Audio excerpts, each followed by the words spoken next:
देखिए, पहली बात तो ये है कि मैं ये समझता हूँ कि अ, जो वफ़ के अंदर जो अमेंडमेंट हो रहा है, कल कैबिनेट की बैठक हुई है और अब कल संसद में इस पर प्रस्ताव आना है। अमेंडमेंट एक प्रक्रिया है जो समय समय पर होती रहती है। हर एक्ट में संशोधन हुआ है। ये कोई नई बात नहीं है कि वफ़ एक्ट में ही संशोधन हो रहा है। वफ़ एक्ट में भी बार बार संशोधन हुए हैं और ये एक प्रक्रिया है, समय के साथ, समय के अनुसार वो की जाती है।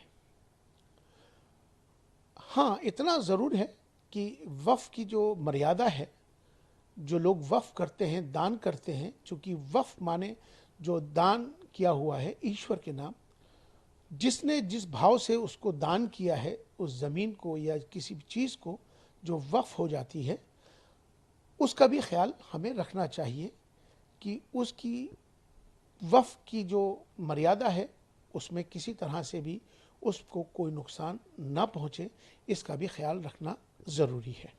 ठीक है आपने। देखिए, कोई क्या कहता है नहीं कहता है ये अलग विषय है, लेकिन सरकार के सामने समय अनुसार अगर अमेंडमेंट किया जाता है, संशोधन किया जाता है, तो मुझे लगता है कि समय की ज़रूरत होती है। तो उस पर किसी तरह का विरोध करना या उस पर राजनीति करना, मुझे लगता है कि ये अच्छी बात नहीं है। बैठकर बातचीत होनी चाहिए। कल प्रस्ताव आएगा, उस पर चर्चा होनी चाहिए, ना कि राजनीति।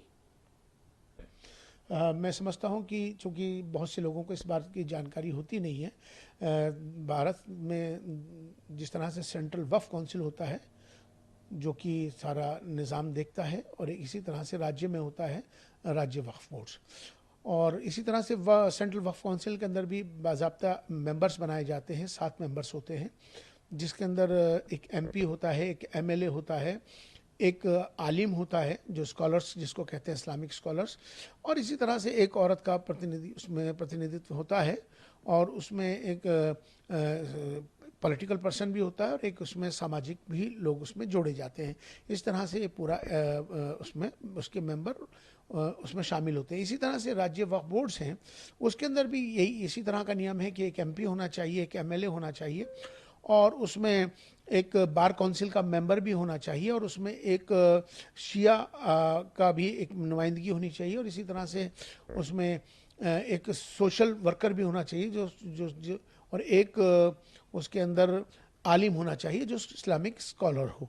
तो इस तरह से इसको 7 लोगों की इसमें टीम बनती है, लोग नियुक्त किए जाते हैं और वो उसको देखते हैं। हाँ, ये बात ठीक है कि औरतों की नुमाइंदगी बहुत सारी जगह कमी है। मुझे लगता है कि हमें अगर हम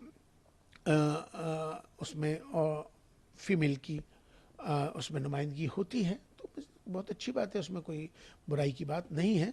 और संशोधन होता है तो समय समय के अनुसार उसमें बदलाव तो होता ही है। एक सर सवाल। यकीनन ये बात बिल्कुल सही है कि देखिए, अभी कैबिनेट की बैठक हुई है और कैबिनेट की बैठक में प्रस्ताव आया है। अब वो प्रस्ताव सदन में आएगा।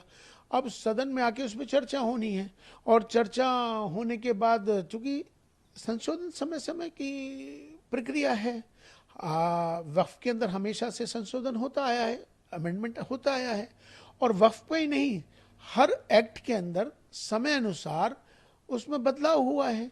तो इसमें कोई राजनीति करने का विषय नहीं है, ये इस पर चर्चा करने का विषय है।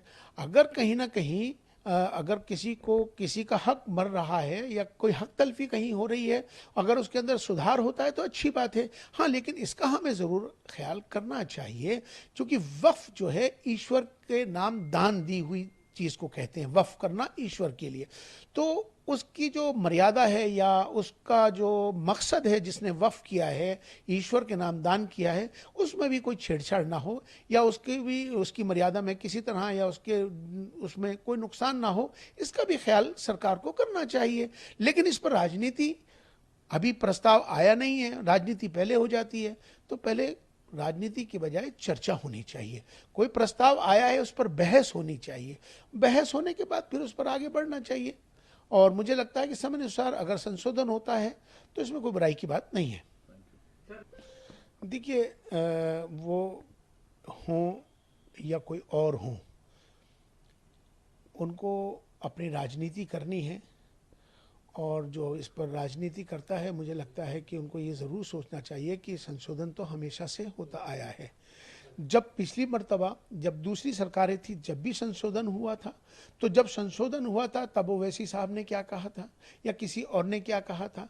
लेकिन आज के वक्त में सरकार, जो मौजूदा सरकार है, कोई अमेंडमेंट लाती है, सरकार मुसलमानों के हक में लाती है, तब भी उस पर राजनीति होनी शुरू हो जाती है। या सरकार किसी तरह का भी कोई एक्ट में बदलाव लाती है, उस पर भी हिंदू मुसलमान हो जाता है, उस पर राजनीति हो जाती है। तो मेरा विपक्ष को खास तौर पर यह कहने का है कि हर चीज़ का विरोध नहीं करना चाहिए, उस पर चर्चा करनी चाहिए और उस पर राजनीति नहीं होनी चाहिए।